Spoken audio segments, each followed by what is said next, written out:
Here to perform our national anthem, please welcome award-winning, multi-platinum country music icon and star of the upcoming Fox series Monarch, Trace Adkins. Oh, say, can you see by the dawn's early light what so proudly we hailed at the twilight's last gleaming, whose broad stripes and bright stars through the perilous fight o'er the ramparts we watched were so gallantly streaming, and the rockets' red glare, the bombs bursting in air, gave proof through the night that our flag was still there. Oh, say does that star-spangled banner yet wave o'er the land of the free and the home of the brave?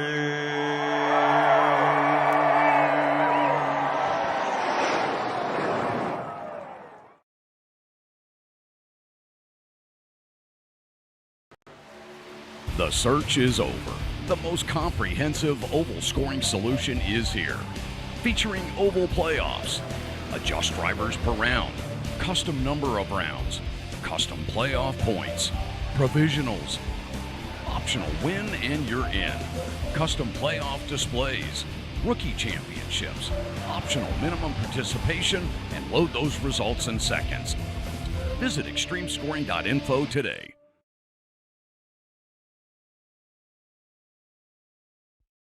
Racing isn't easy, but experiencing it is. iRacing puts you in the driver's seat with the industry's leading sim racing game.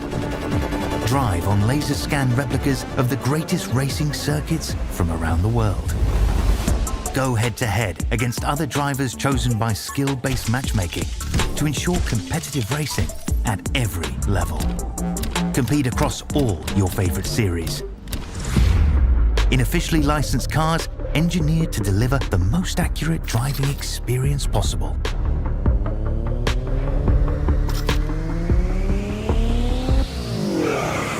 Join a race or host your own with players from across the globe. Race against the computer or in a league with friends. Feel the thrill behind the wheel. Visit iRacing.com.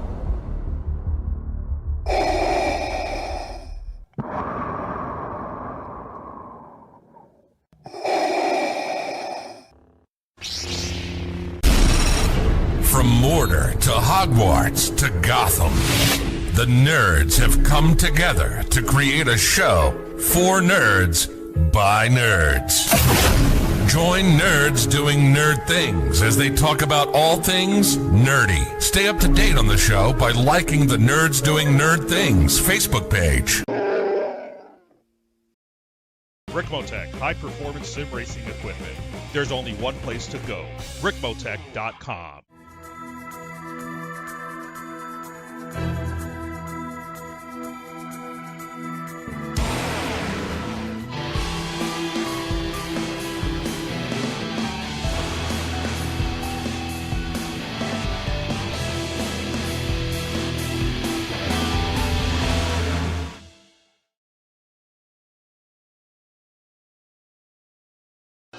The following is an All-Star 15 TV production.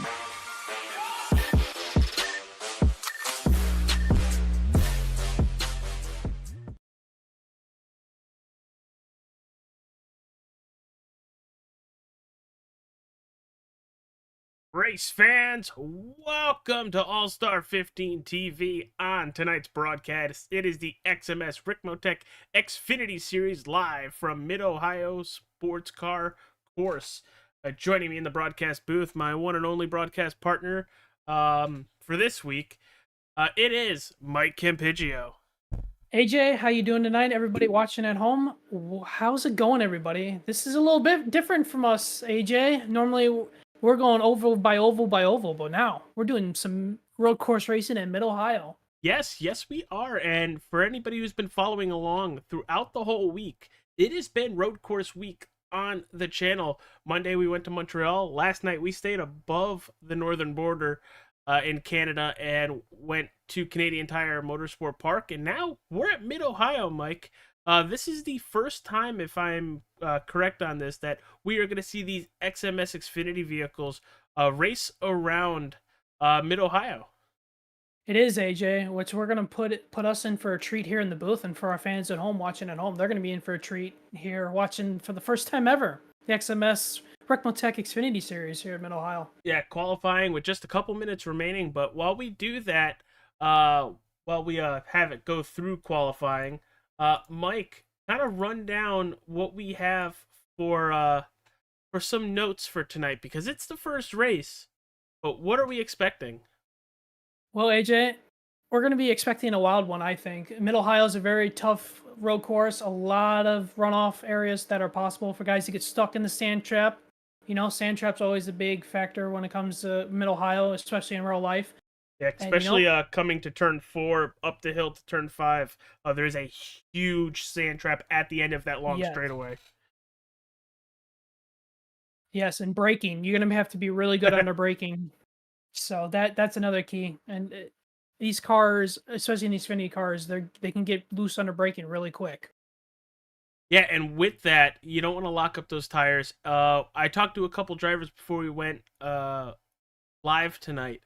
And for what I'm being told is that these Xfinity cars are all very loose under braking and under throttle. So they're going to have to find a middle ground where they can keep it stable and get through this 13-turn road course, as you see the 12 of Michael Thwaites putting a lap down.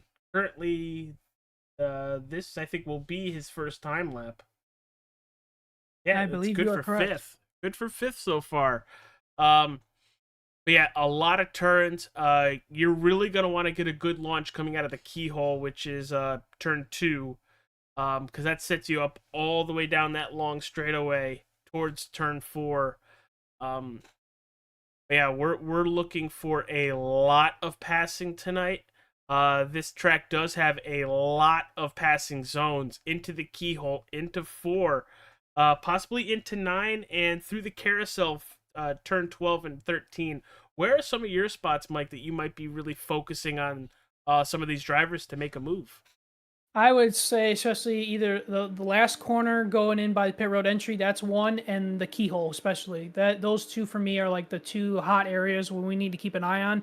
And also one thing about Mid-Ohio, for people who have never seen maybe a real life race here before or a virtual race, the elevation changes in Mid-Ohio are insane. These guys go up the hill, down the hill, and there's a couple blind spots that, you know, if somebody's sitting there in the middle of the track, spun out, and you don't see them, it's going to turn into possibly a nasty crash. And something that I think what the turn you're talking about is after the long straightaway turn 4, you're turning a right-hander up the hill, and then it's an off-camber turn 5 down the hill. Mm-hmm. So yeah, if you don't have somebody in your ear, or if the iRacing spotter doesn't pick it up, you're not going to know that there's somebody there. And that could put you in danger along with the driver on the racetrack to go off track into a sand pit. And as we've seen before, you get stuck into a sand pit, you need to keep the momentum up, number one, but there's a good chance you're going to have to jump to pit road because you're going to be completely immobilized. Oh, yeah. And there's also another one kind of by the pit road entry. You kind of go down the hill over there, and that's another area that gets blind spotty for these guys, so they need to have somebody in their ear. If the iRacing spotter's not telling them that there's somebody sitting there, you're going to have to keep your eyes peeled out for that. But AJ, wanted to run down the race analysis for the folks at home so they know what all the details for tonight, if you don't mind. Yeah, let's go. And we are going to go to the full screen because qualifying just ended. Once Mike finishes that, we'll pull up our pole winner, which was Bryce Senzak. Let's do this real quick then. So tonight's race analysis, we're running 51 laps around this road course, which is 114.75 miles. Stage will be lap 15, which we will have a stage caution for the folks at home. The fuel run 20 to 24 laps on a tank of gas, and they got 5 sets of tires in the pits, AJ. Yeah, so they have some room to maneuver with the with everything going on, Mike. But let's get our pole winner, Bryce Senzak, up here.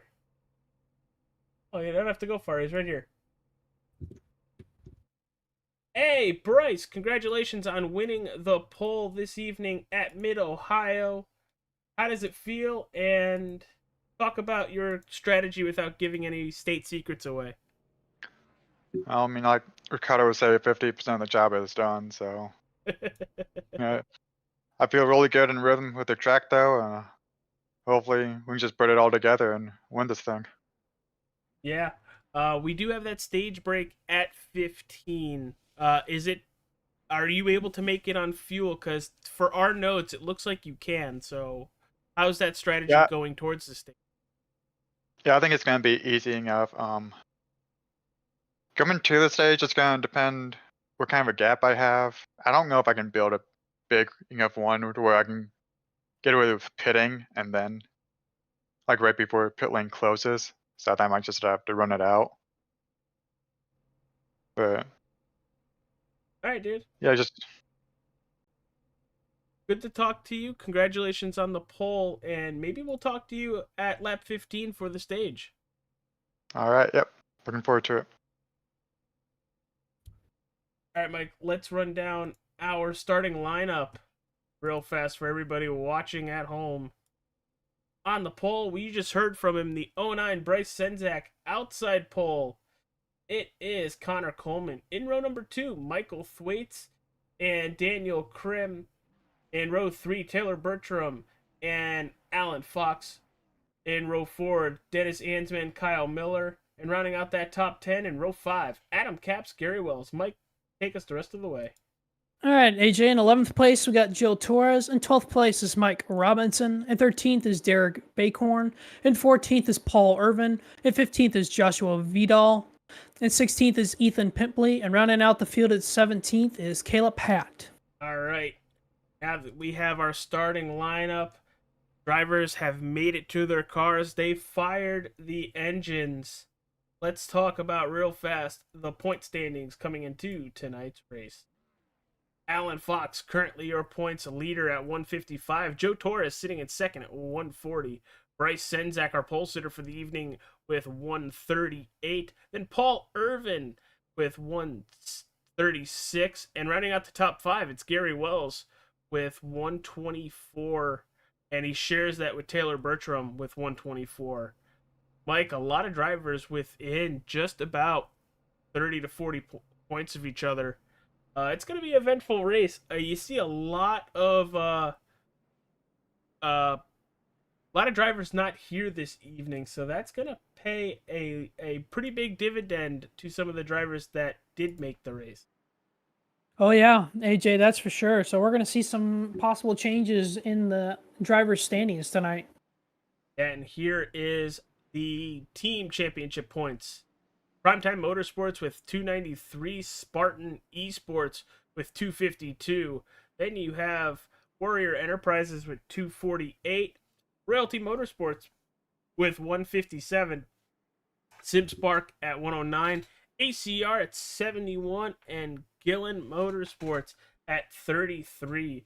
We are hitting our pace lap. Cars are on the racetrack. And we're just about a half a lap away from sending it green. Mike, we're 51 laps here this evening, 114.75 miles. The stage is at lap 15. There is 5 sets of tires in the pits, and we're seeing anywhere from 18 to 24 laps on fuel. That is a big, big gap, and it really determines on how hard you're willing to push these cars. Oh yeah, AJ, we're going to be in for a treat on see if there's going to be some strategy that gets taken place. Because I think you saw last night in the truck race at Canadian Tire Motorsport Park, there was some pit strategy going on there, especially in that second stage or second half of the race. Just waiting for these cars to make a few more turns. We're about to send the horses loud towards turn 1, turn 2, the keyhole. But track position is 100% going to be key here this evening. It's a road course, so I wouldn't be surprised if the only caution we get is the stage break. But if we do get other ones, you're going to see Elite Entertainment, Adam Capps, proudly sponsors All-Star 15 TV as the caution sponsor. So appreciate him as the pace car is off, going through the final turn, and here we go, green flag in the air. And what a start for Bryce Senzak. He's going to clearly lead the field into turn 1. Let's see if there's going to be an early accident here. Oh, Dennis Hansman spinning. Oh, no. Mike Robinson involved, AJ. A lot of damage on Dennis Hansman's car. Did he get help from the 73 of Alan Fox? I think he drove it in there way too deep, yeah. Yeah, and he door banged the 73. You see cars go off track to miss him, but one that couldn't was the 22 of Mike Robinson, who we know Mike Robinson is a very, very good road racer. Oh, Joshua Vidal is around 26. He's back going again, but he had a quick spin right there. Not gonna miss it. Here we go. Very high speed out of the keyhole down towards turn 4. Locks it up. And around he goes. Not even around. Just a drift that stopped at the end of it. Vidal's going once again. But he's still +2 positions off the start of this race. So even with that, he's still in positive territory. But he's already 12.5 seconds back of the leader. As there's our first lap on the board. Yeah, that's why these guys are going here. Did you want to hit on picks real quick while we just take the green flag? Yeah, you're hitting me while I'm down, aren't you? I got it. Cool. Sorry. I'll let you take care of yours first. Well, I was going to take Kyle Miller tonight, that 6 car, because Kyle was a really good road course effort last night in the Truck Series, so I think it's going to translate into somewhat success tonight for him. Yeah, Kyle Miller running in 10th. You see him in the number 6. He was one of the drivers that had to go off track lap 1, turn 1 to try to miss Dennis Hansman. And my pick, driver the number 26, Vidal, going towards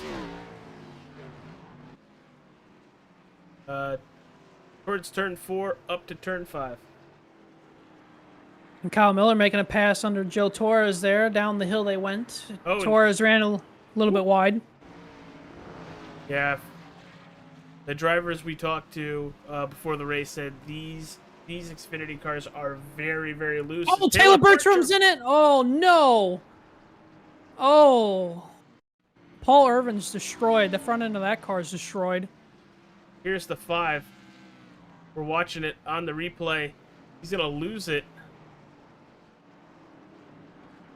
Oh! Oh, Gary Wells got a piece of that?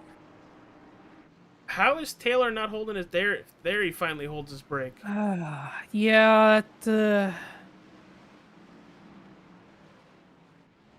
But you can see, too, the elevation change right there that we were talking about in the pre-race. You know, takes only a guy sitting sideways like that and multiple drivers sitting there like, oh no. Yeah, both Paul Irvin and Taylor Bertram heading to pit road after significant damage on both the 48 and the 5. Well, Paul Irvin's front end was destroyed on that machine, so... That's unfortunate. And it looks like Caleb Hatt and Ethan Pimpley, they showed up to race but neither of them stayed in the server long enough to record a lap. Well, Caleb Pat looks like here in the local driver communication Discord that they have here, it looks like he had to take a provisional tonight at the last second. As Gary Wells is around. You're going to see a lot of that tonight, I would assume. We'll go back and take a look at what happened to Gary. It looked like he just maybe locked up the tires or gassed it a little too hard. Going up towards 5. He about got hit in the door again. Yeah, just coming down the hill. A little off camber. Oh, that was close. But nobody hit him. He hit nobody there. But as you guys saw it, the front end of Kyle Miller's car has definitely seen a lot better days.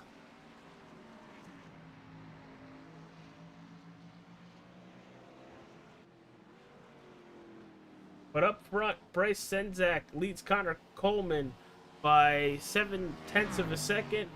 Then 3 seconds to Michael Thwaites. Another second back to Daniel Krim.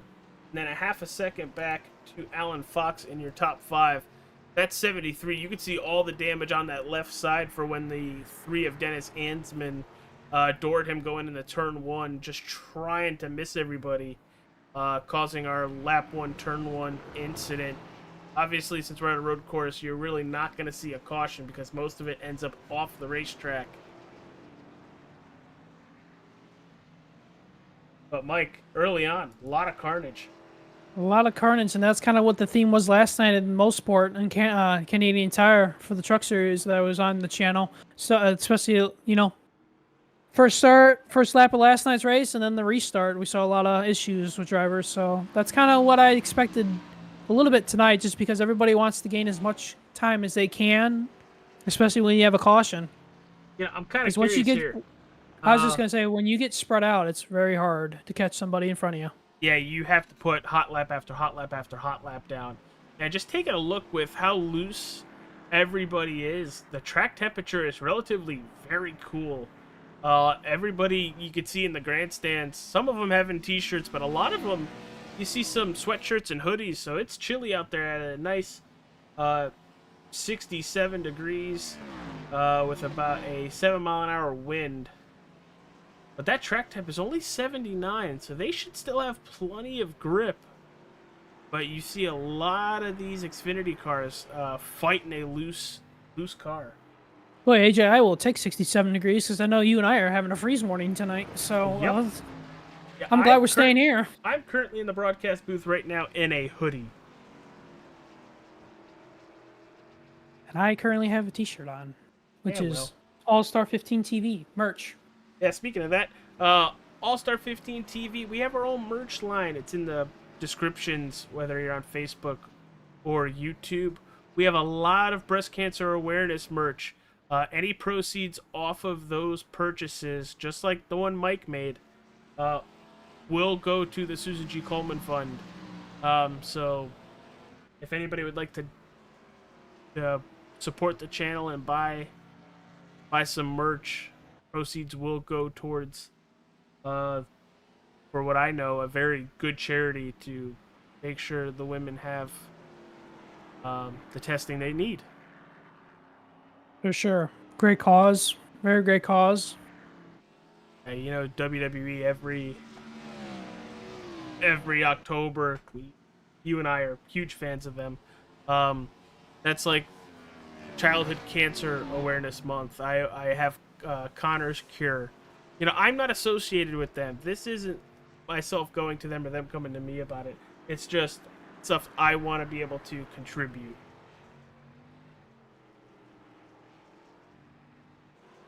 But don't look now, Mike.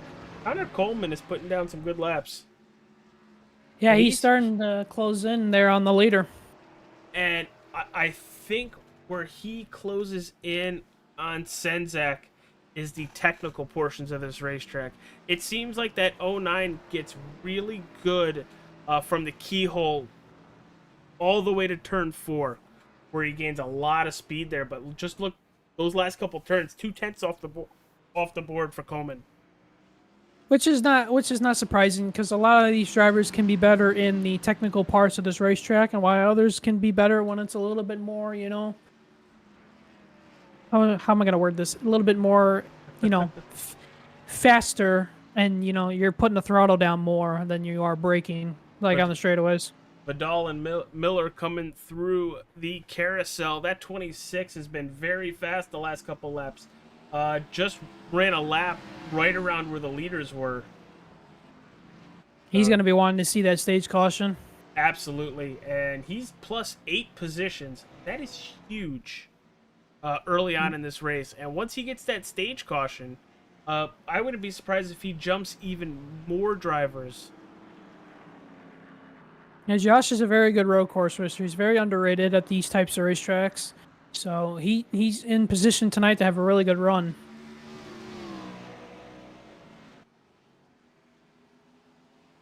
As there he goes. He's going to send it out a little wide, looking for a little extra speed. And it looks like Kyle Miller had a really good turn, too, to keep some distance between him and the 26. Looking for another battle on the racetrack. We got Paul Irvin. Paul Irvin has unfortunately retired from tonight's race. So our first driver out of the race tonight, AJ. Yeah, we kind of saw that with how much damage was on that 48.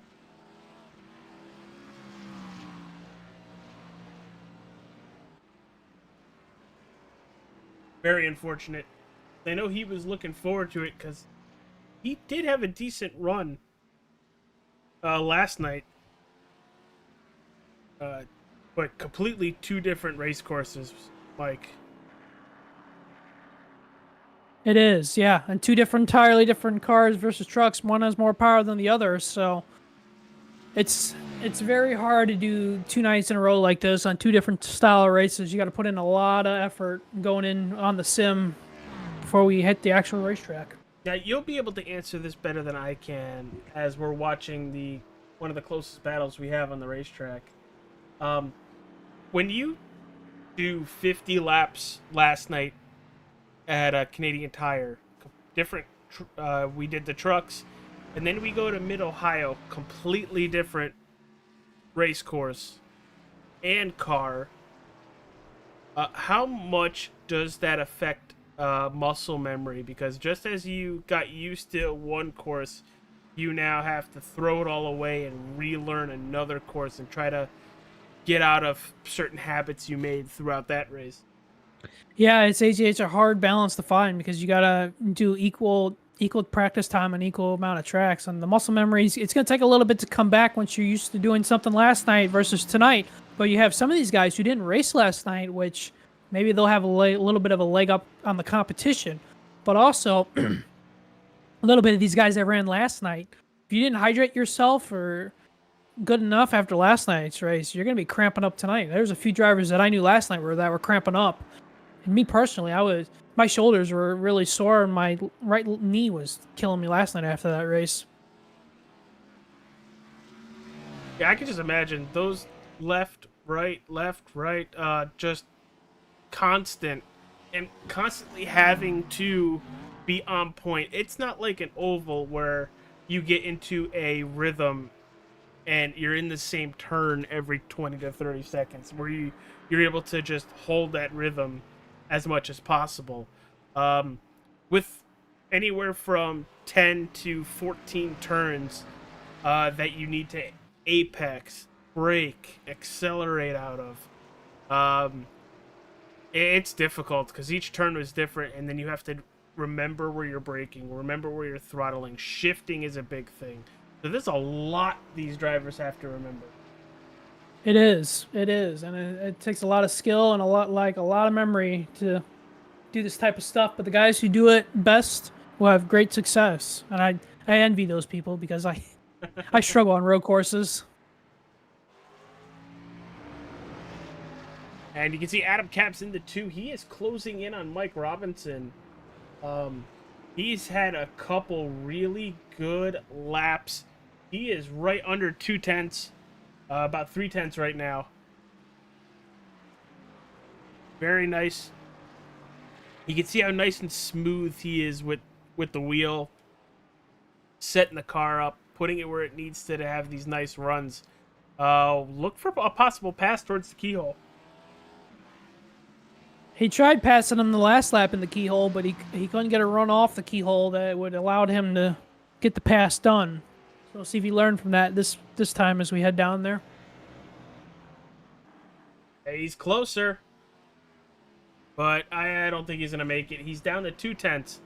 Oh, he's going to send it. Yeah, he very much did. He was kind of hoping maybe the 22 was going to go a little wide. Oh, that was almost contact right there.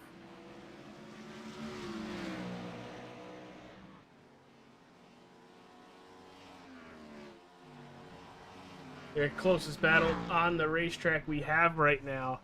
It's the 22 of Mike Robinson in 9th and 10th Adam Capps. As there he goes, he's looking to the inside of 5, coming down the hill, off camber, off the racetrack. We're going to jump on board with that too, as he's continuing to try to set up the pass.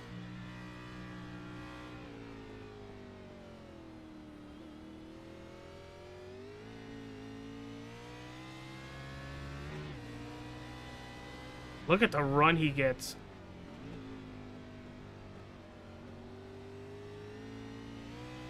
Looks like Robinson's a little bit better under braking than Adam Capps is right now. I also think Adam Capps is hitting the gas a little too early in spots that he needs to, that he immediately has to back out of it.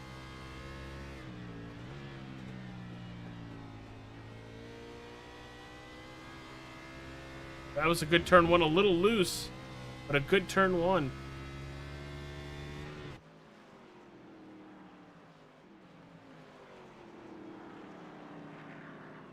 He's too far back to do anything that time through the keyhole.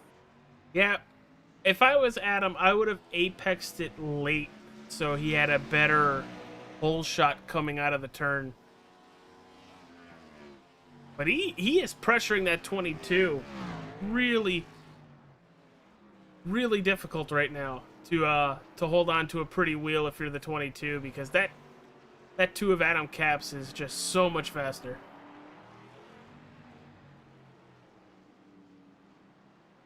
Looks like we're having a little bit of a technical issue with our scoring pylon on the left-hand corner of the screen.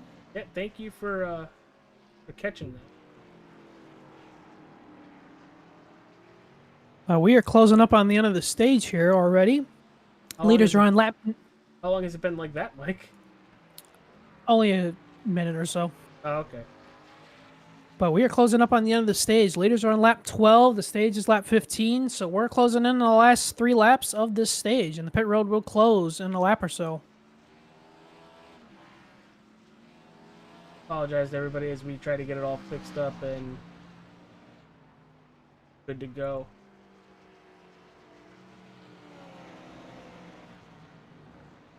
See, you got a battle here between Daniel Krim and Alan Fox. This is for 4th. These guys are pretty close together here. Yes. Alan's trying to send it in there. Krim gets a better run off there. Down the hill they go.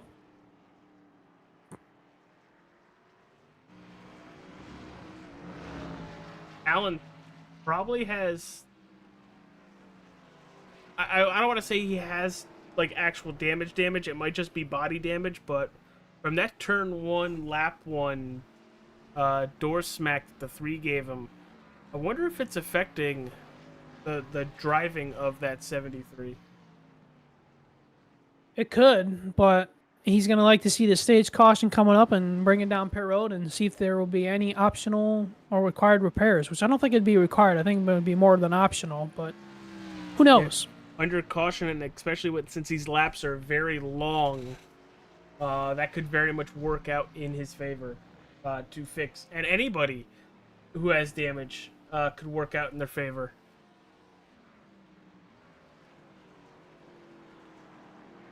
As that is starting to separate just a little bit. The 3 of Dennis Ansman, we were just talking about him. He has caught the 9 of Derek Acorn.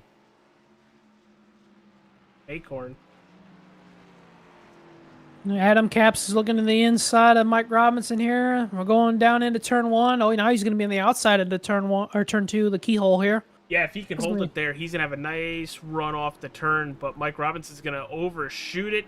Are we going to see a little bit of a crossover? Oh! Oh, Robinson did a good job shutting the door right there on that crossover. That's a very, very good crossover. We saw it a lot at the Roval last weekend, too, especially with Turn 7, where it was all where you put your car so they didn't get the chance to accelerate out of the turn. Oh, both of them clipping the grass. Oh, he's gonna. Ooh, yeah, that was too shallow to get in there. White flag on the board for Senzak. Has a second lead over Coleman. It's gonna take a little bit long for that stage caution to come out because 10th place is a long way back. 10th place is about 45 seconds back.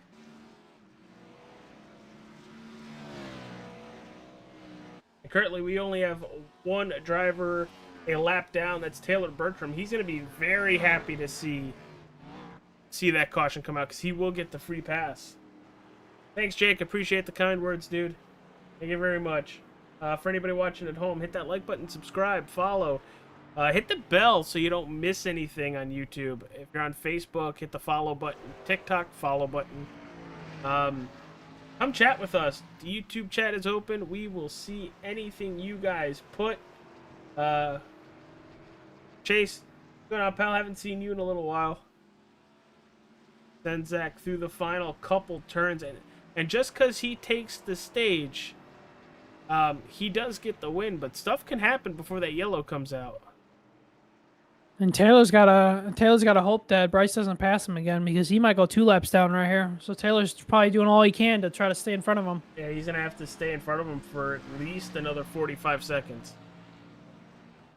As Bryce crosses the start-finish line, so he will win the stage. Yep. Now we wait for the 10th place car, which would be the battle between Capps and Robinson.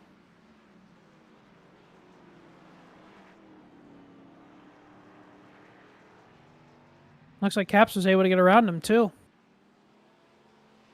See if we can go back and do that. It's right here real fast.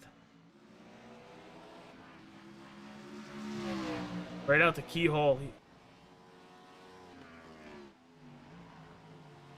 Great pass.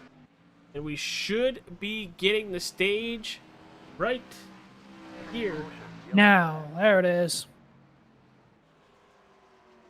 First caution of the evening, and it is for the stage. Mike, when we return, we'll give you the honors of talking to our pole sitter and now stage winner, Bryce Senzak. But you guys aren't going to miss this thing. We are going to go side by side.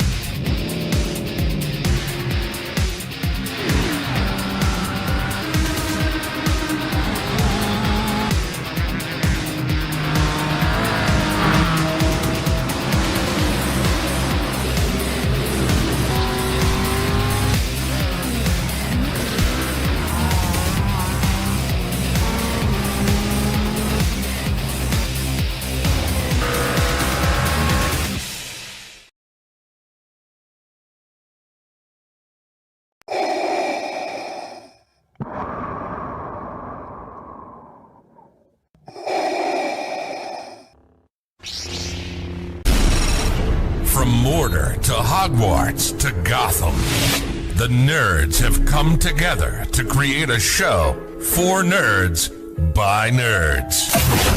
Join nerds doing nerd things as they talk about all things nerdy. Stay up to date on the show by liking the Nerds Doing Nerd Things Facebook page. The search is over. The most comprehensive oval scoring solution is here.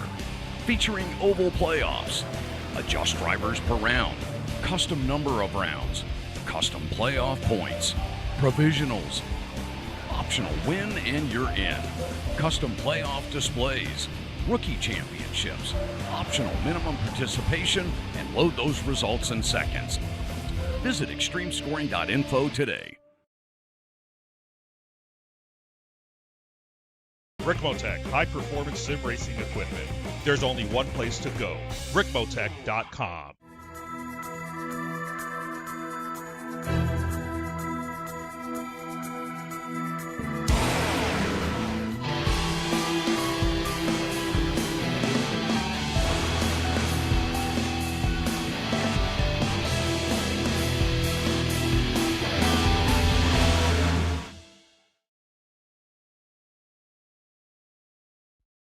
Racing isn't easy, but experiencing it is.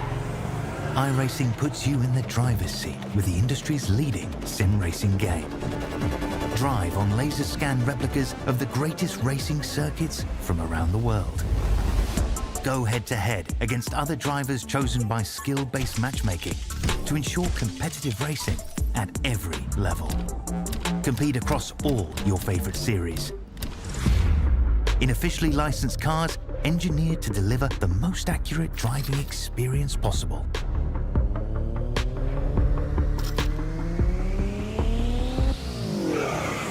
Join a race or host your own with players from across the globe. Race against the computer or in a league with friends. Feel the thrill behind the wheel. Visit iRacing.com.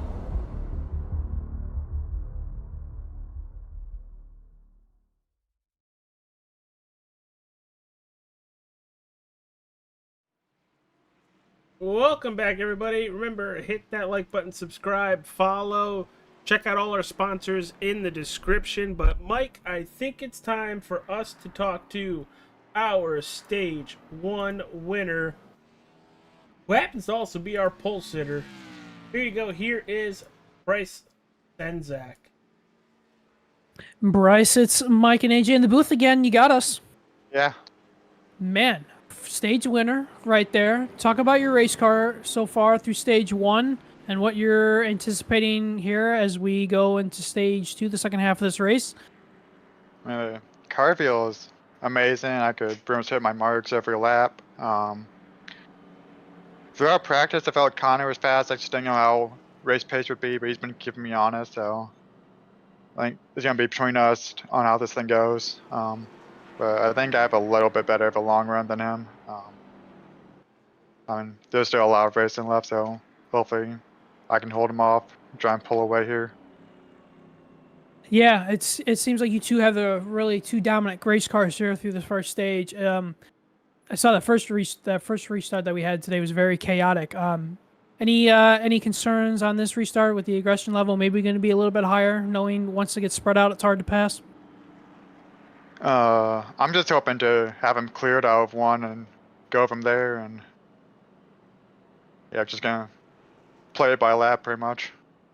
All right. Well, good luck the rest of the way, and hopefully we'll maybe be able to talk to you again tonight. Yep, thank you. That was our stage winner. We're gridding it back up with the 1 to go.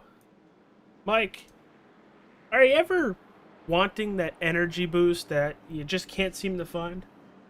Yes, AJ, and I could have really used it today, especially. Well, here's the thing. I had some of it.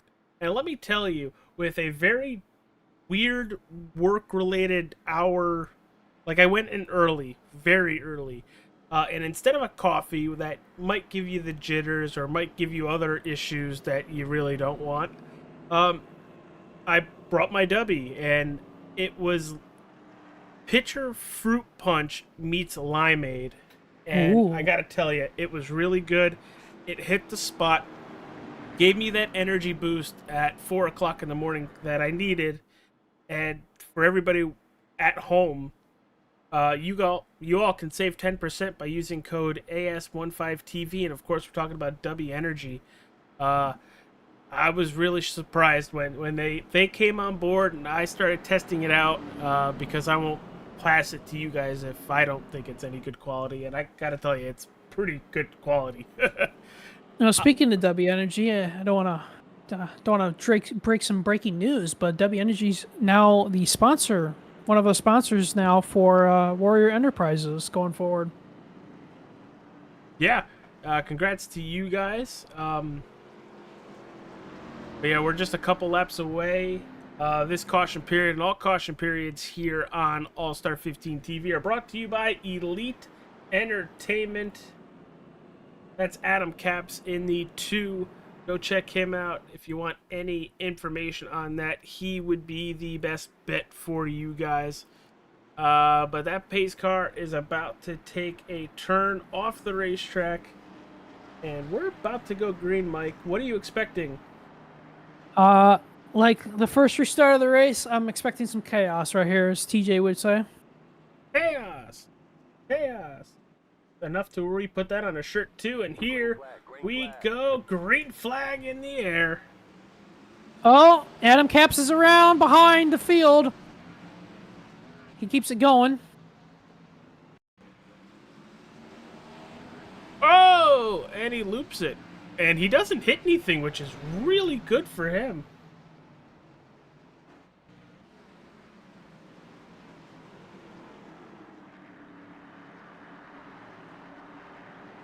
You can see Dennis Ansman, some a little agricultural racing here. But he was late getting to the green flag, so he's trying everything to catch up. And by catch up, almost puts it in the kitty litter.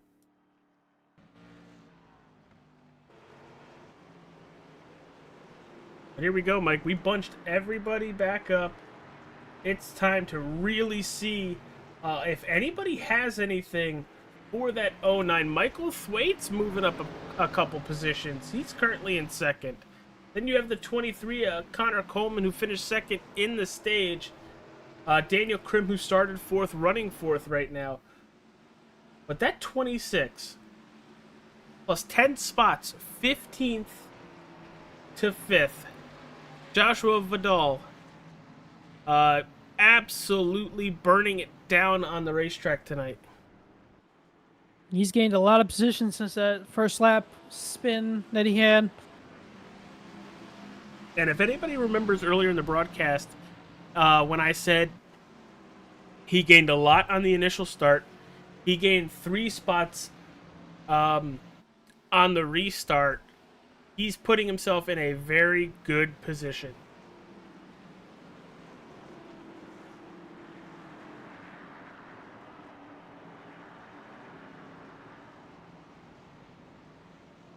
Well, you can see Bryce just taking off from these guys behind him. Now let's actually jump on board with Bryce here. Just how smooth everything is.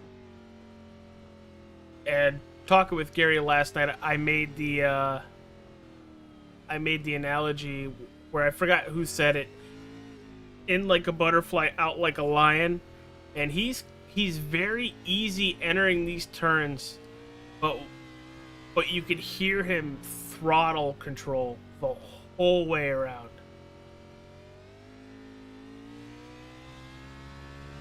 And I really think that's why he's so fast, Mike, is because he's letting the engine do some of the work and not stepping out and being very consistent with the power he's putting down. Yeah, he's putting on a clinic here tonight. That's for sure. But I'm going to be very interested here, especially as we get a few laps under our belts here. When we get to lap 30 to 35, when these guys are going to pit for the one pit stop they're going to need in the second half of this race. Because we saw a lot last night. It was about that 32 to 36 lap mark is when people were pitting. And while these are longer lap times than you normally see on an oval, they will click off very, very fast. And because there's 14 turns, doesn't mean there's 14 chances to make passes. There's maybe 1, 2, or even possibly 3 chances to make passes on other drivers a lap. So look for drivers to really pick and choose their spots where they want to make those passes. You see Connor Coleman trying to set up Michael Thwaites for a pass going to turn 4. And now into 6? I almost thought he was going to actually try to make that work.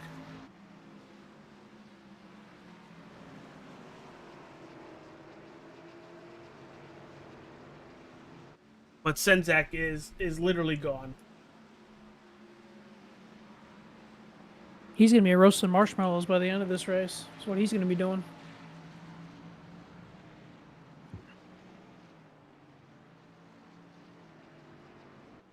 But we got a big battle for second.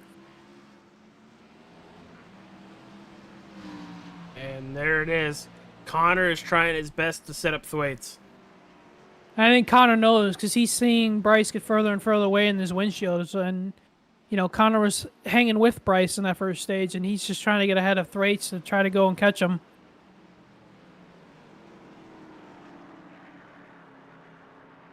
And you can see that the 23's trying a different line through some of these turns to possibly get a nice run off. And the 12 is just really good to stall out the 23.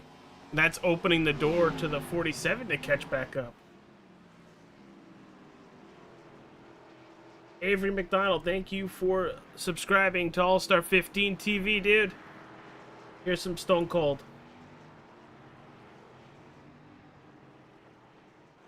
Shout out to RICMOTECH for being the title sponsor of both the Truck and Xfinity series here at XMS. Mike, I find it very difficult to road race in the stock cars. I find it easier to do a GT or GTP or a LMP2. To actually be good at road racing in a stock car is very much a higher difficulty in racing. Oh yeah, it's very higher difficulty in racing. It's these machines are so much different between what IMSA runs and what NASCAR runs, and the higher horsepower. You know, the HPAT shifters and the Xfinity cars, and you got the sequential shifters and the next gen cars, and it's just they're a lot more different beasts than it comes to. And I'm not trying to road say courses. that GTP or LMP2 or GT3 are easy. They are not. But a stock car is trying to turn left and right with a brick. Yeah, these cars are not meant to go road course racing that often, so not like IMSA. IMSA, those things are meant to go road course racing and street racing. These, on the other hand, And doesn't the couple times a year. Doesn't the LMP2 and the GT3 have anti-lock brakes as well? I believe you are correct. Yeah, that's another thing that these stock cars don't have is anti-lock brakes. As we saw a lot last night, a lot of locking up tires. Which, if you're into that IMSA style racing, Mike, what's going on Saturday? Well, it is the iRacing Road Atlanta Petite Le Mans 10-hour race. This iRacing style, because the real life one was last weekend on a Saturday. All the guys at Warrior Enterprises will be fielding a car, and I will be crew chiefing a little bit in the afternoon to help out. And it's not set in stone yet, but it sounds like there will be at least a live stream right here on the channel. There we go. That'd be good. We're still trying to see about this battle. It looks like Thwaites has put down a good couple laps together, sneaking away from the 23. It seems like Thwaites has had a better machine car in the second half of this race. Like, he learned a lot under that first stage where he's like, okay, I know what I need to do here. Let's drop it back a couple positions. Here is 5th place and 6th place. Joshua Vidal in the 26 and the 73 of Alan Fox, who very surprised Alan was able to make it. Glad to see he's okay. Had a little incident today. But good to see him in the car. He's powering through. Running 6th. He's good shape. He's got more power than I ever could think, especially with all that stuff. Ugh. I've had that done, and no, thank you.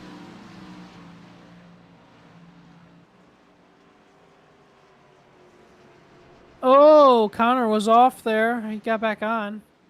But he ran that a little bit too wide right there in turn 1.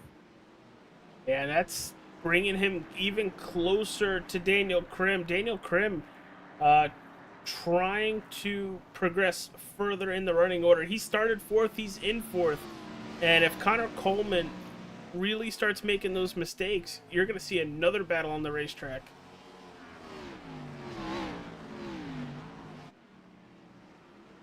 Just to give you guys a little bit of a view of how much the elevation changes and everything, we are on the gyro cam. Kind of crazy. You can see how the weight is shifting in these Xfinity cars.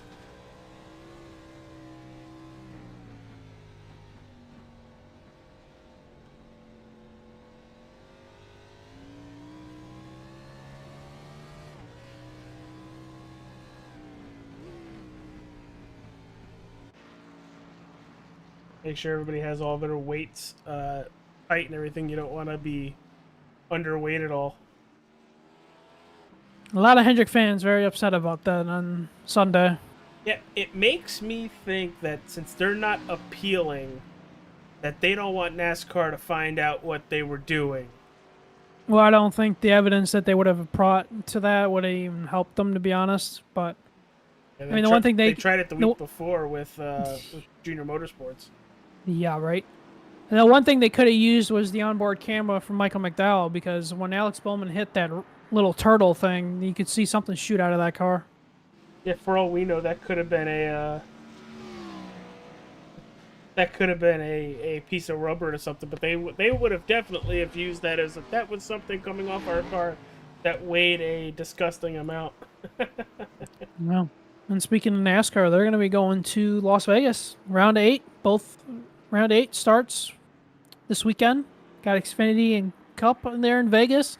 Formula 1 is back in Texas this week. Back in the United States there, AJ. Yeah, COTA is, I think, the only race in the U.S. that F1 really should have. I'm not a fan of the Miami Grand Prix, and I'm 100% not a fan of Las Vegas. Is that because of the start time, sir? I also didn't like the racing last year. I that long backstretch didn't produce passing going into that turn as they were expecting. Even though it's a DRS straightaway. Michael Thwaite still trying to keep the 23 behind him. Coleman, last lap, almost a full 10th faster, making it back towards the 12. And we have our second retirement of the race. Derek Bakhorn is officially out of the race. Yeah, looking to see if he had a wreck. I don't see it. What could be right here. Let's take a look here. Oh, he got in the sand trap. And I think he just jumps it. Yep. He was like, "That's it, I'm done." For your first race in the series at a road course, I mean, he made it pretty good, farther than I would have probably done. Yeah, we are halfway through the race.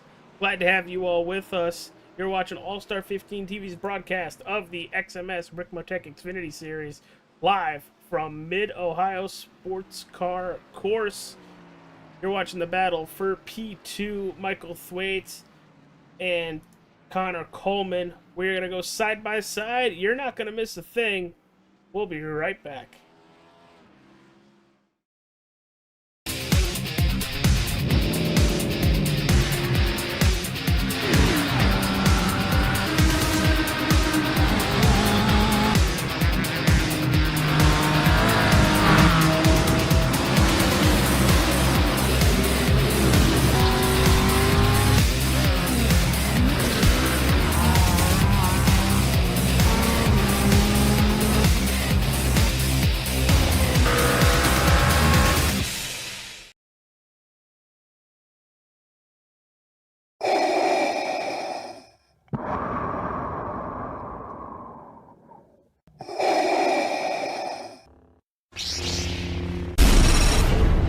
Mordor to Hogwarts to Gotham, the nerds have come together to create a show for nerds by nerds.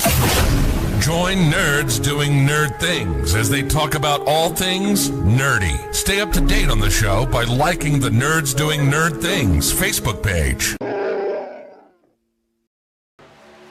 The search is over. The most comprehensive oval scoring solution is here. Featuring oval playoffs, adjust drivers per round, custom number of rounds, custom playoff points, provisionals, optional win and you're in, custom playoff displays, rookie championships, optional minimum participation, and load those results in seconds. Visit XTREMESCORING.info today. RICMOTECH high-performance sim racing equipment. There's only one place to go, RICMOTECH.com.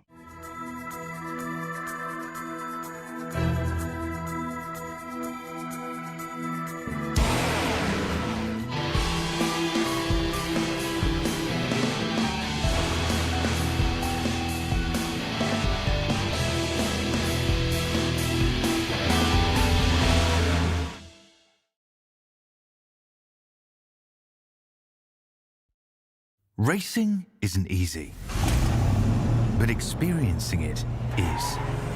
iRacing puts you in the driver's seat with the industry's leading sim racing game.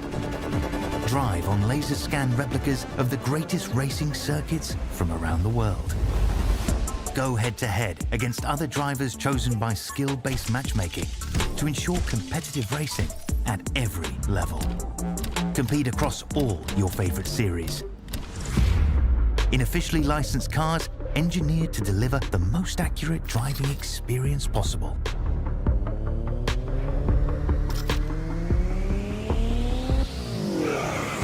Join a race or host your own with players from across the globe. Race against the computer or in a league with friends. Feel the thrill behind the wheel. Visit iRacing.com.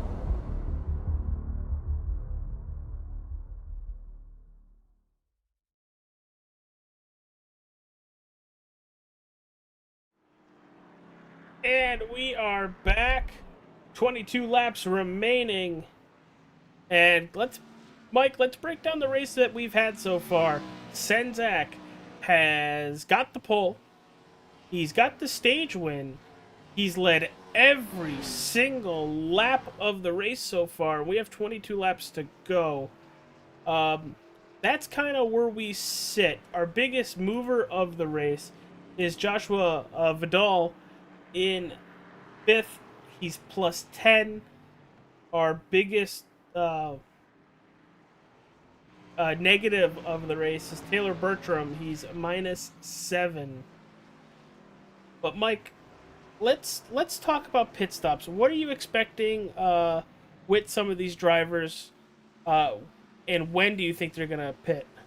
Well, AJ, I'm expecting these boys to take 4 tires and fuel and come around anywhere between lap 35 and maybe even as soon as lap 32. So 32 to 35, or you could see someone try to stretch it all the way to like 38 or 40.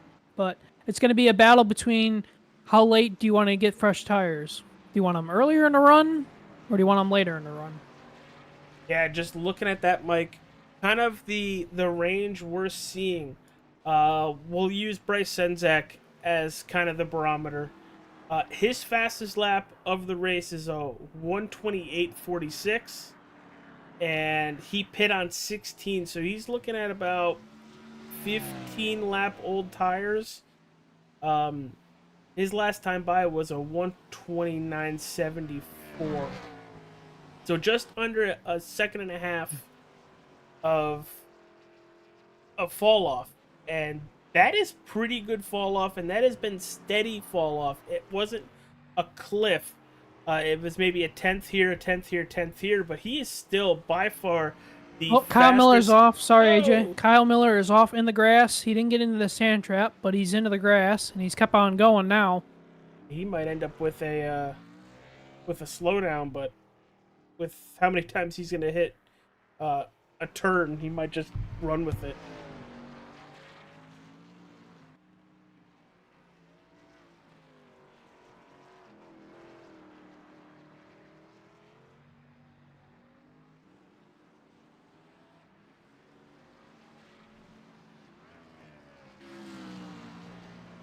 And just looking at everything in the leaderboard, as Alan Fox is our first taker, this might be just a tiny bit too early, right? Hey, it's right on that window, lap 32 on the board, and he's the first one to make that pit stop. And here so comes Kyle Miller as well. I think Kyle needed some tires after he spun that thing through the grass. He's like, all right, I'm gonna come now. Gary Wells is in coming. the 27. Yep.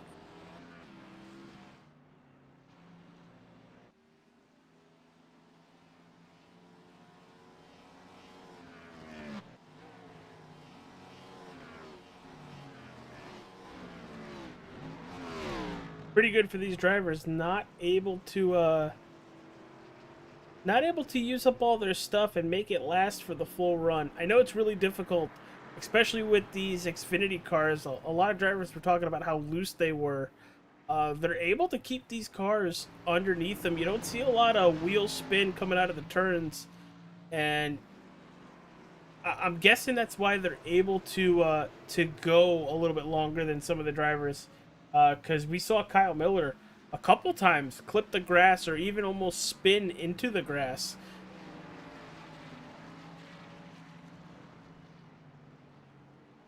Any other takers here? Nope, our top 5 stay out.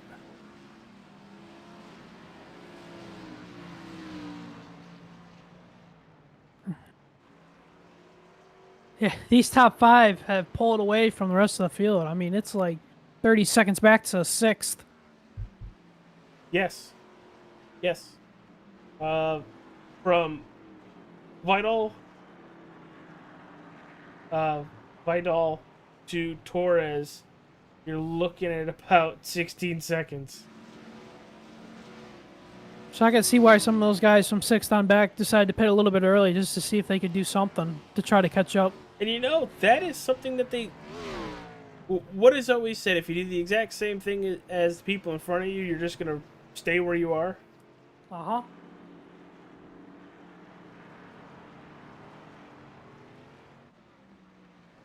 If you're going to do what the leader does, you're just going to follow the leader. So you got to do something else and change your mind, change your luck. Well, let's run down where everybody is throughout the racetrack. Bryce Senzak is currently your race leader. Michael Thwaites in that 2nd position. 3rd goes to Connor Coleman. 4th to Daniel Krim. In 5th, Joshua Vidal. In 6th, Joe Torres. 7th, Mike Robinson. 8th, Adam Capps. Alan Fox in 9th. And rounding out the top 10, it's Kyle Miller. Gary Wells in 11th. And I think that is everybody running. No, Taylor Bertram is back on the racetrack. He is currently almost 2 laps down. Hey, keep fighting. If we get a caution at the right time, he might end up back on the lead lap, but it has to be the right time, most likely when the leaders hit pit road. Oh, Daniel Krim just came off pit road.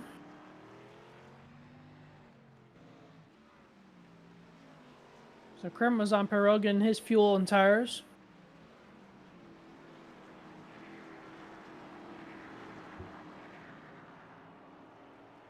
So he's the first one out of the top 5 to make a pit stop.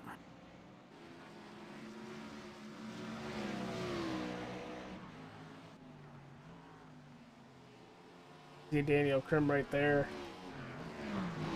He's currently closing in on Adam Capps. And that is for position.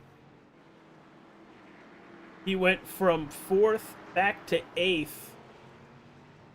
And you're gonna lose about 37 seconds from where you enter pit road and when you come out. As here comes the 26 of Vidal.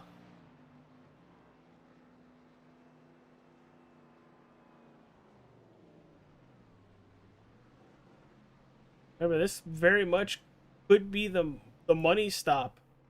Need to make sure you get on pit road without an issue and back on the racetrack.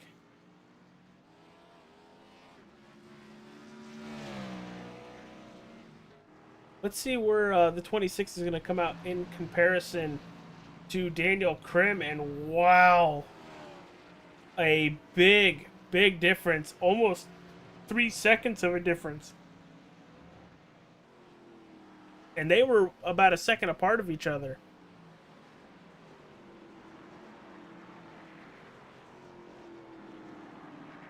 That 73 is also flying, Mike. Holy cow. Last time by a 1:28.57. That was his fastest lap over the race, and under a tenth away from having the fastest lap overall. He's going to the inside here of Adam Capps. Adam Capps, one of the drivers that has yet to pit.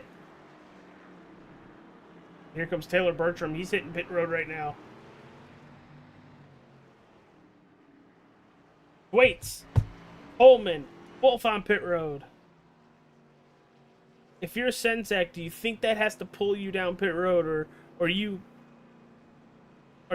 coming down pit road when you want to? I think I'm coming down pit road as soon as possible there, AJ.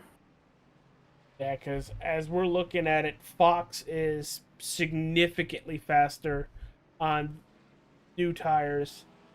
Even Kyle Miller is faster on new tires.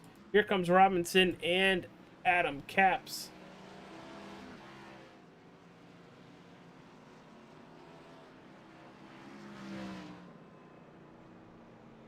The only two drivers that have yet to pit is our race leader in the 09 and the 29 of Joe Torres. And there's about 29.5 seconds separating the two of them. As you can see, the 12 of Michael Thwaites taken back second place. Let's see if the 09 is going to hit pit road.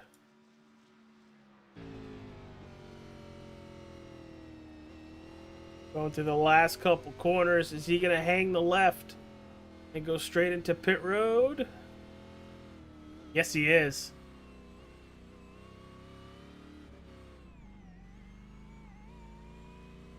A little slow on the entry, though. It looked like he locked up the brakes a little bit to make the last left-hander onto actual pit road.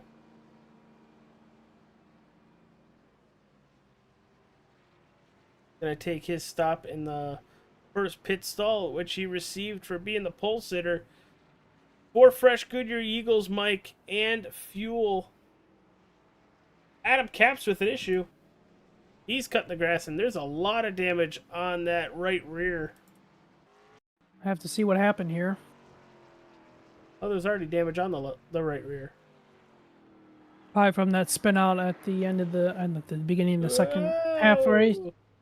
Yeah, loosened it right over the hill right there. And there is the battle for the lead. We're looking at just above a half a second. Huge difference on what a lap would give you. The 09 does have the fresher tires by a lap to Michael Thwaites and then 3 laps to Daniel Krim.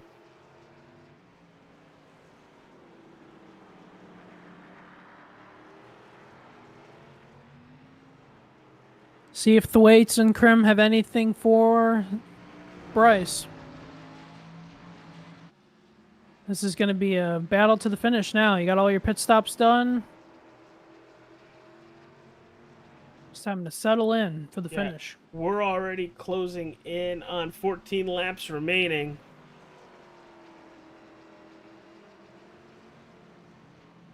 Coming through the last couple turns, we'll actually see a really good gauge with the 09 and the 12 this time by.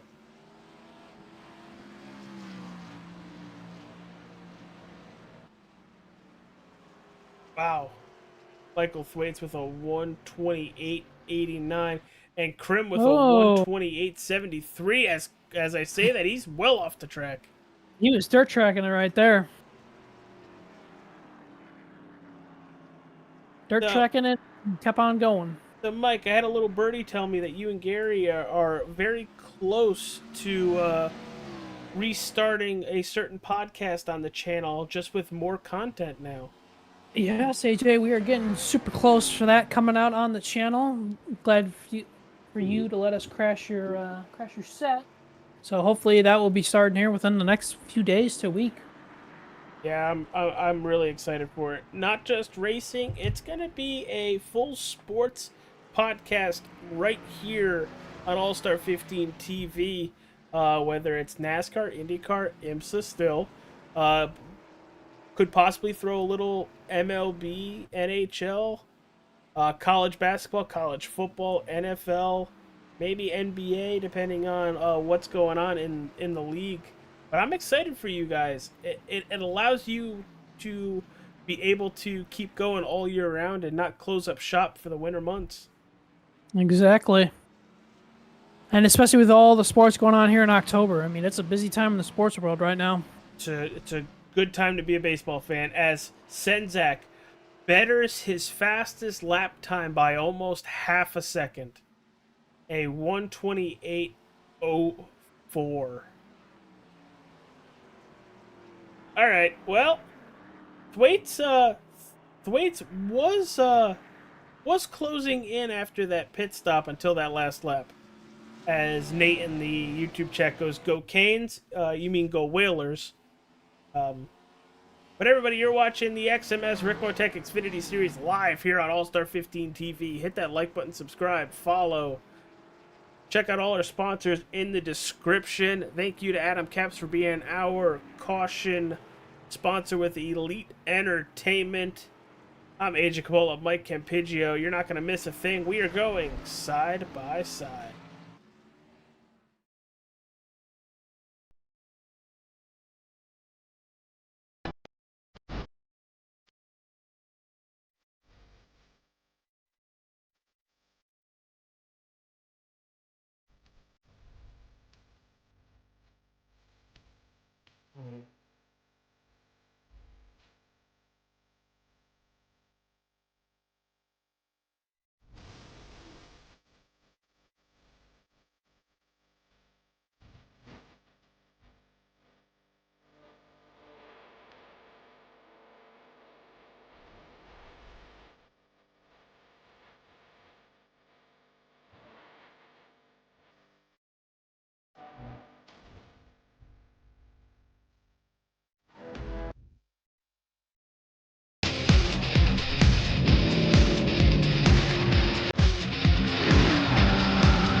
From Mordor to Hogwarts to Gotham, the nerds have come together to create a show for nerds by nerds. Join nerds doing nerd things as they talk about all things nerdy. Stay up to date on the show by liking the Nerds Doing Nerd Things Facebook page. The search is over. The most comprehensive oval scoring solution is here. Featuring oval playoffs, adjust drivers per round, custom number of rounds, custom playoff points, provisionals, optional win and you're in, custom playoff displays, rookie championships, optional minimum participation, and load those results in seconds. Visit extremescoring.info today. RICMOTECH, high-performance sim racing equipment. There's only one place to go, RICMOTECH.com.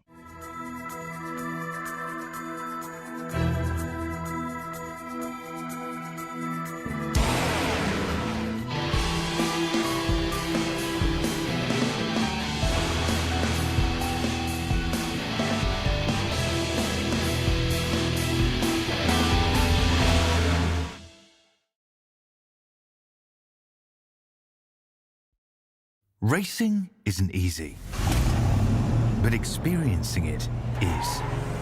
iRacing puts you in the driver's seat with the industry's leading sim racing game. Drive on laser scan replicas of the greatest racing circuits from around the world. Go head-to-head against other drivers chosen by skill-based matchmaking to ensure competitive racing at every level.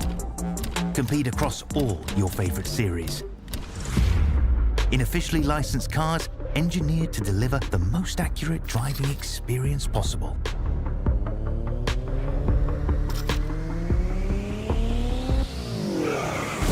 Join a race or host your own with players from across the globe. Race against the computer or in a league with friends. Feel the thrill behind the wheel. Visit iRacing.com.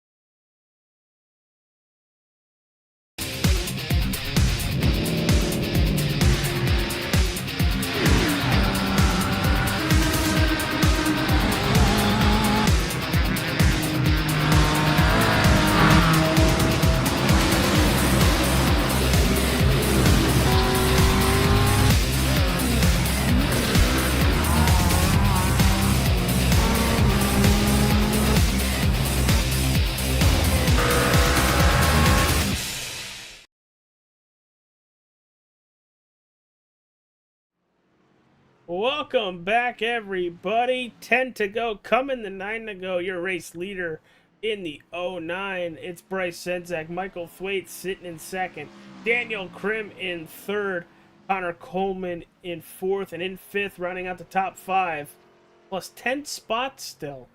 Good for Joshua. It's Joshua Vidal. Mike, I've loved road course racing this week. It has been a nice change of pace. Monday, Tuesday, and Wednesday. 3 completely different road courses, going to Montreal, then Canadian Tire, and now Mid-Ohio. But I think it's about time we go back some oval racing next week. And where are we heading? Where are we taking this XMS RICMOTECH Truck and Xfinity Series to next week? Well, AJ, we're going old school next week. We're going to Atlanta 2008, the old version, not the new Atlanta version, folks. We're going back to the old school Atlanta, where it's going to be slip sliding, saving tires, and having some fun running from the wall all the way to the apron. So what you're saying is the good Atlanta with all that tire wear. Yes. Well, it has been an absolute clinic on the racetrack from the 09 tonight. It's been crazy. I am very speechless that somebody can go out and just run away with the win. It has not been close whatsoever. The closest we've had it was the start of the race and the restart. That's the closest somebody's been to Bryce Senzak outside of the pit stop where Thwaites was about a half a second back, and we see how well Thwaites is doing tonight. He's +1 position in second, running very, very good lap times, very great lap times, to be honest with you. But Senzak is still about 1.5 tenths, 2 tenths faster a lap. We got a big battle for third there, right here, between Daniel Krim and Connor Coleman. Who's going to get the last spot on the podium, and who's going to get the last spot for the interview? And that's the thing. Connor Coleman, for the majority of this race, was in P2 trying to chase down Bryce Senzak. And since they've come out of pit road, Coleman has not been able to make the pass or the lap times that he was doing earlier in the race. Seems like something's kind of fallen off on that 23 machine since the stage. Not as fast as he was before the stage.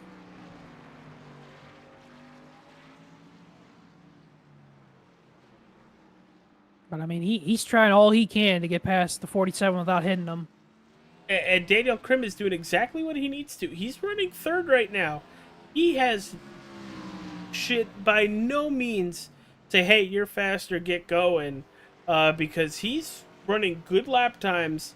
It's just that 23 can't get by him, and by the time they get to the turn, Krim has the line and the momentum through it. Well, especially with like coming to 6 laps to go here, you're not giving anybody a break now. It's full on, do what you got to do time. And look at the separation now. 0.8 between the two of them. Back a little bit further, you see Gary Wells in the 27 and Mike Robinson. That's for P8.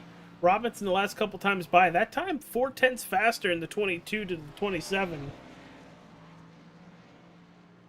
Uh-oh! Oh, Gary's wrecking! Oh, no.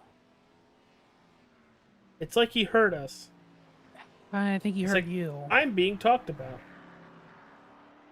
He can... Oh, he can there's go a lot of damage on that 27.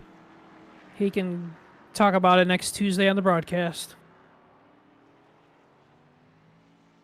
That's just a bummer, though.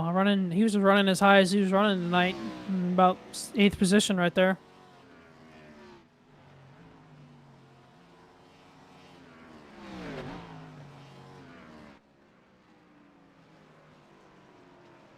That hurts. He was doing very good, but now he's relegated back to that 10th position right where he started. Still, that 47 and 23 doing a really good job around this race course, as Connor Coleman in the 23 is trying to inch a little bit closer to Daniel Krim.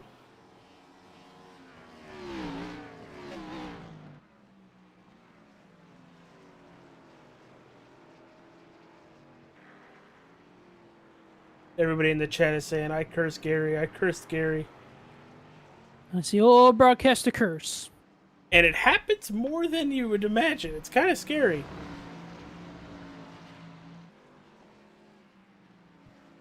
Joe Torres now, he's trying to wheel in Mike Robinson. Joe with a really good turn one, heading down towards the keyhole. He's going to run it just a little bit wide to give him a nice run down the backstretch. Down to a half a second. Now see if the broadcaster curse is going to happen again. Joe Torres is missing this corner. Oh no. Don't say that. He broke early. He broke early. I'm kidding. Thank you. Oh! Yeah, they kick it out wide right to make the turn. I always think they're about to wreck. And we have our next DNF of the night, Taylor Bertram, done for the night. Kyle Miller coming down pit road. I wonder when he pit on lap 28 if he didn't take enough fuel. We'll see what happens. He's taking tires too. At that point, I would have just taken fuel.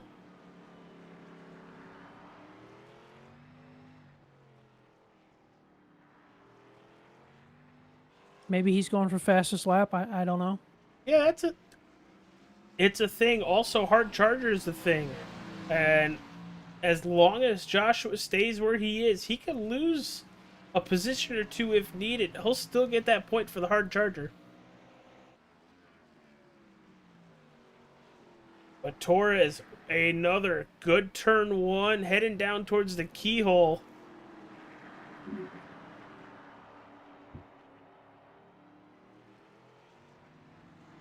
Has it down to 0.4. He's closer this time. 3.5.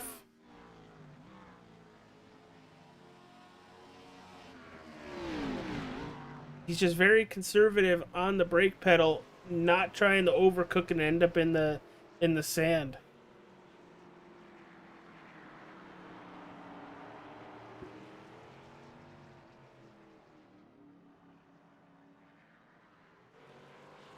You guys being very respectful on the racetrack, and Joe Torres not wanting to run Robinson off the road for a eighth place position as Robinson almost loses it coming over the hill.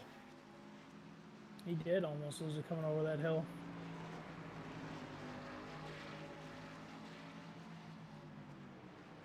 Nate has told me to just focus on the grass. Blade, blade, blade, blade, blade, blade. If anybody gets that reference, I love you very much. As let's see what we have here. Joe Torres is significantly closer than he was last time by into 1. And it looks like he's going to lose a little bit of time. Gary Wells and Adam Capps having a battle too for a top 10.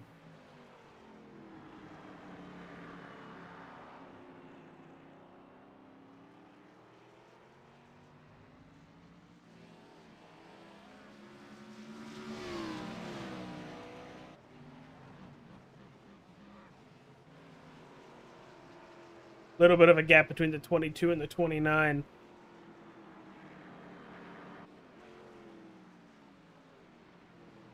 But it is all Bryce Senzak late in this race, Mike. He's got almost 5 seconds over Michael Thwaites. He doesn't need the push whatsoever. He can coast basically to the win. He can pretty much coast there, AJ. He's put on an old school butt whooping on the road course tonight.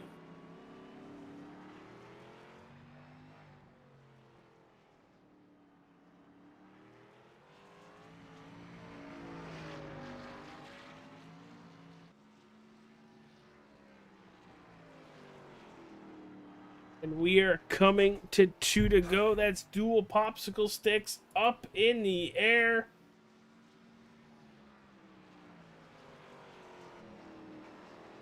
Oh, Joe Torres with an issue. What happened with Joe? I'm guessing it's going to be in turn 1. He's off the track for almost 4.5 seconds, so he's going to go long here. Oh, he lost it under brake. Oh, wow. That could have been so much worse. But Gary Wells and Adam Capps both get by him. As dual popsicle sticks were up in the air for Bryce Senzak. We've got 2 to go from Mid-Ohio. Don't go anywhere. We are going to talk to our podium finishers once we get to checkered and they get that cool-down lap. But right now, it looks like it's going to be Senzak, Thwaites, and Krim. Ooh, Joe Torres about lost it again. He was trying to get around Adam Capps, but he about lost it again. Yeah, he flat spotted those tires really bad. Oh, Adam Capps is... Ooh, I'm sorry. I thought Adam Capps was going into the grass, but... Oh, now Joe Torres is looking to the inside back here. There's a big battle back here for 11th.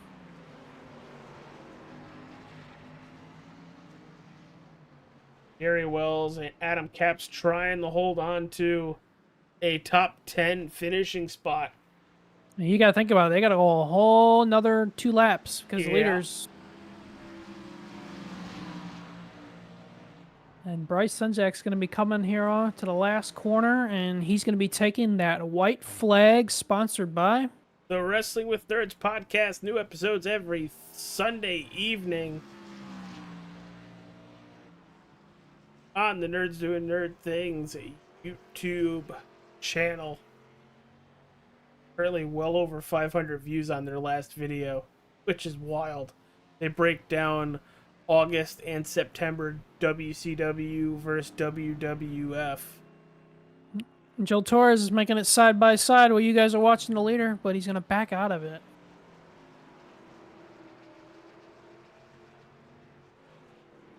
This position here for 10th, 11th, and 12th is all going to come down to that last lap.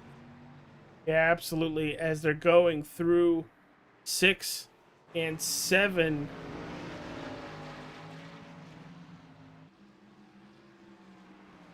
Up the hill, heading towards the last couple turns. And folks, they are just about to start their last lap.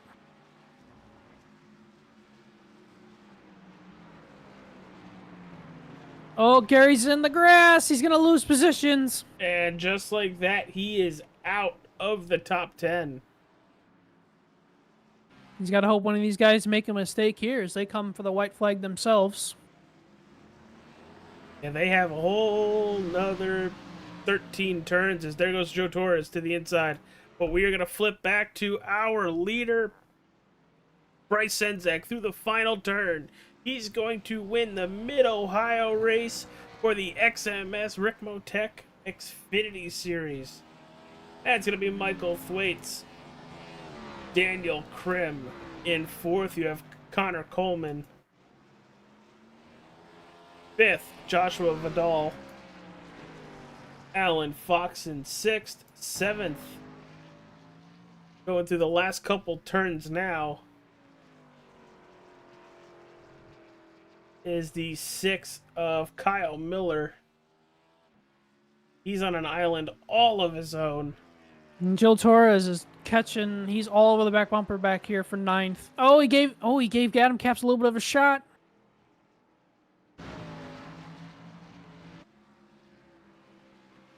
Oh, Gary's wrecking again.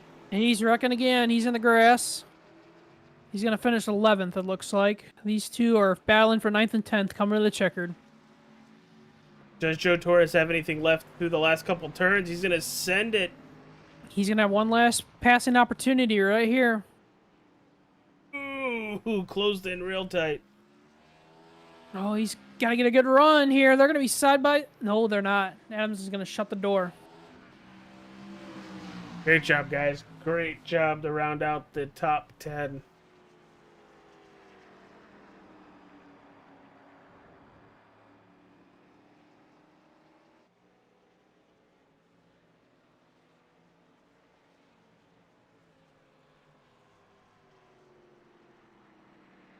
All right.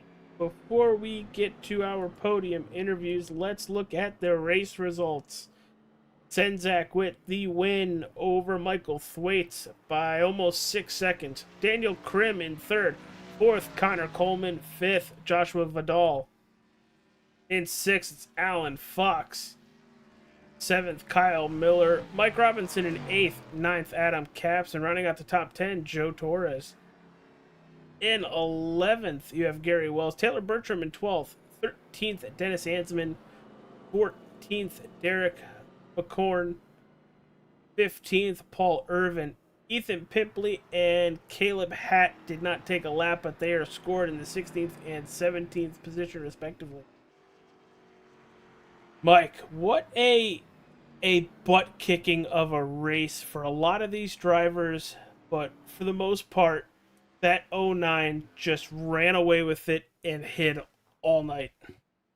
He did. He put on a full-on butt-kicking, which was very interesting to see. But, I mean, he had the car and the setup underneath him to rock the world tonight. Yep, just waiting on our drivers to interview in the waiting room. And what do you know? There it is. You mind if I take the third place finisher and you can take the top two? Sure. Here you go. Let's go. Third place finisher in the booth, Daniel Krim. It's Mike and AJ in the booth. You got us. What is up, boys? Daniel, what a drive tonight. You started fourth. You finished third on the podium. Talk to me about your race overall and how it felt out there for you. I mean, I know in practice earlier on this week, me and Josh were practicing, trying to see what we could do earlier in that session that was put up, I think, Monday night, and felt pretty good. I was top of the leaderboard in that section. Obviously, I knew Bryce wasn't in here, and if Rambler showed up, we were all going to lose. But I definitely knew we would have at least a shot at the podium, and that's kind of what gave me a little bit of hope for tonight. Did pretty good last night too. Just missed the podium, but I'll definitely take the finish we had last night for Team GTS. Yeah, you make a good point there with Rambler. If Rambler would have been here, everybody would have been finishing for second right there. That's a good point. I'd like to see him and Senzak go up against each other with how well he was that would running. be entertaining. That would be very entertaining. But as we close the book on Mid-Ohio and we focus next week on Atlanta, it's the old version of Atlanta, not the new version. Give me your thoughts as we go to Atlanta next week in these Xfinity cars. It's definitely one of my favorite tracks. It's my my other home track, if you will. Obviously, we just left Nashville last week, which is my home track, and I believe we're going to Bristol later this season. I think, if I remember correctly. but that is kind of like my out-of-state home track. I went to both of the last 2 races on the old configuration and loved it. So I'm glad to say I could see that little bit of history happen there. It's a fun track. It gets hot. It gets slick. I'm gonna have a long week next week because literally every series I'm racing is racing there, between the old Gen 6 cars and these. So I'm gonna have my work cut out for me. But we're gonna have some fun. I don't care if I'm gonna be on the bottom or ripping the fence. I'm gonna be all over the place having fun. Boy, you are definitely going to be putting in the laps next week, especially in 2 different types of race cars that you were just talking about. So that will be very interesting to see how you do next week, going from the old Gen 6 cars to these Xfinity cars.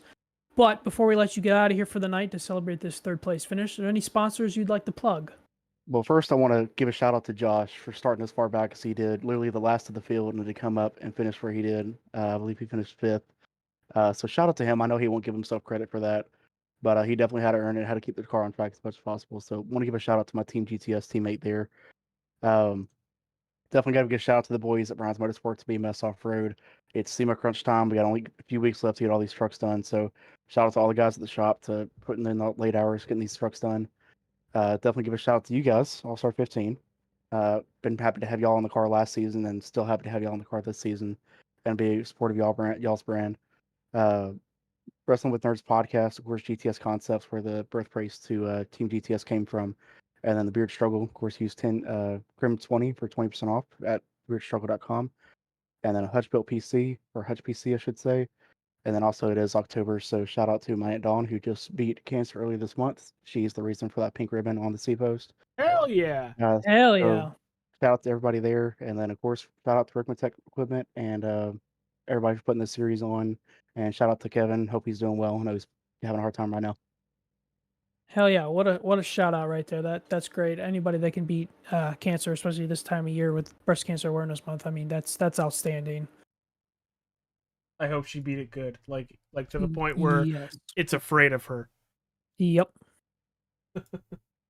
But Daniel, thank you for coming and talking with us. Yeah. Pal. Thank you guys. I'll see y'all later. See you All right, later. All right, it is time for P number 2. That's the driver of the number 12. It is Michael Thwaites, doing a really good strategy call to possibly get to Senzak. You were within a half a second at one point, but to come home second in a race that a lot of people saw a lot of grass, but you were able to keep the 12 nice and clean. How was it out there? Better than I thought, because I'll tell you what, in practice, if you would have told me that I was going to be finishing second, I would have said no way, because I did not feel comfortable. But sometimes you just find a good groove during the race and it just works out. Dude, you found more than a groove. You were running within a 0.2 to 0.3 of Senzak, and just overall able to hold on to that second position and just come away with a good finish when we had a lot of drivers missing tonight. So that's gonna extend whatever point battle you're in, you're going to be higher up in going into Atlanta next week, which I'm figuring that 2008 version of Atlanta is going to be a game changer because of tire wear, and how are you going to be able to attack with everybody having a tire issue. But what are we expecting out of that 12 going there next week? I mean, hopefully a podium also. I mean, I like Atlanta, so especially the old one. So I feel good going out. I'm just glad to get the road courses over with. And I mean, get 2 good finishes. I mean, last night was okay, but tonight I'm definitely very happy with that. Yeah, I'd sign up for, yeah, I'm not good here. What do you mean I'm going to finish second? I'll take it. Right. Yep. But dude, before we let you go and enjoy the second place finish from Mid-Ohio, sponsors do you want to plug? Yeah, but first I just want to say, congratulations to Bryce, my teammate, getting that win. I know he deserved that win. He was fast, so just want to say that. But of course, RICMOTECH, Prime Time, and all my teammates, Ed, what he does with this league and everything. I mean, he he's putting a lot of work into this league, and you know, it's a great league. And of course, what you guys do in the booth, appreciate that. And yeah, I think that's about it. All right, dude. Well, we'll see you at Atlanta next week. Enjoy the next couple days as you relax from turning left and right. A Right. disgusting amount of times. I wouldn't be surprised if you wake up tomorrow and your arms just don't want to work. I hear that. Thank you, guys. See you later, pal. See ya. All right, Michael Thwaites coming home in this second position. Let's talk to our pole sitter, stage winner, led every single lap here this evening. It's the driver of the 09, Bryce Senzak, putting an absolute butt whooping on the field. Yeah, I can't believe it. Yeah, I came into today like thinking like I need to like I think I can win this because I'm usually I really look forward to these road courses, but then there's like some shocker or either a shocker like I was surprised that like some guys like really fast and I end up second or third, but yeah. yeah. With how good you were tonight, what about Mid Ohio kind of blended with your ability tonight?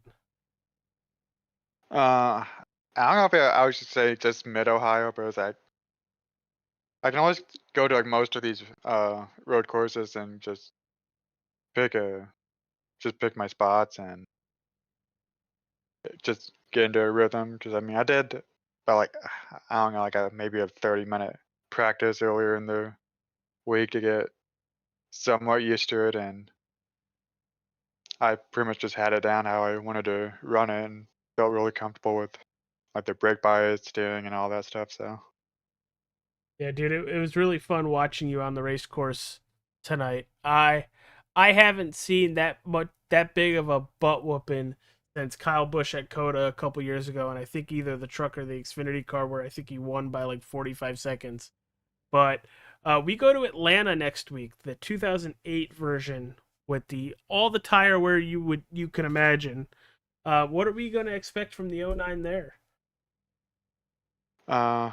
gonna go in there open for pretty much the same. I can't say we're gonna be as dominant as we are, but definitely gonna go in wanting to contend for the win.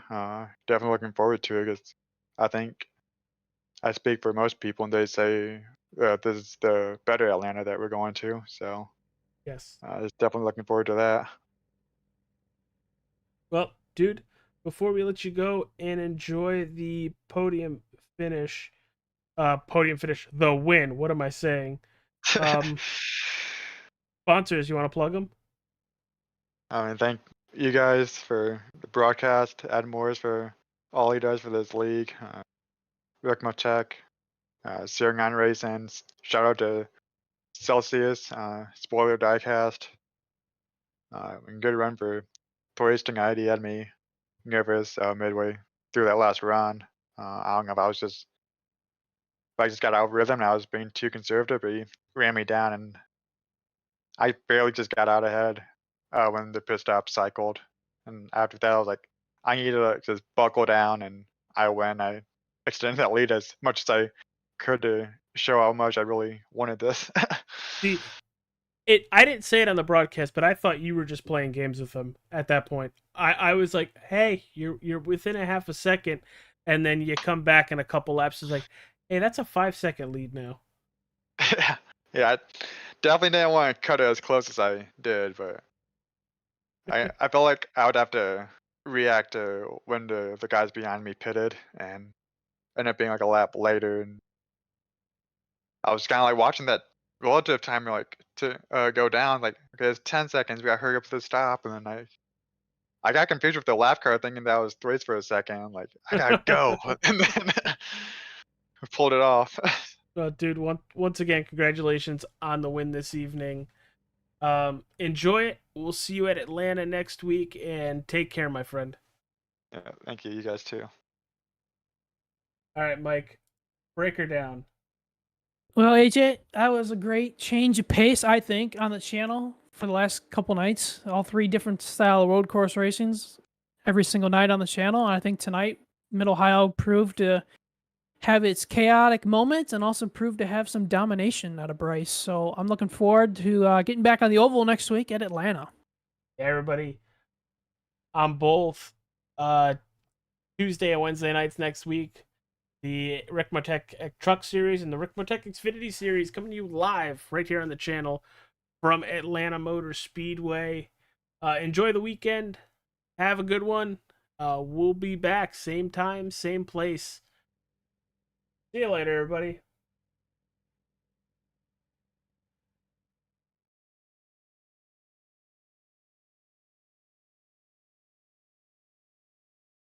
RICMOTECH, high-performance sim racing equipment.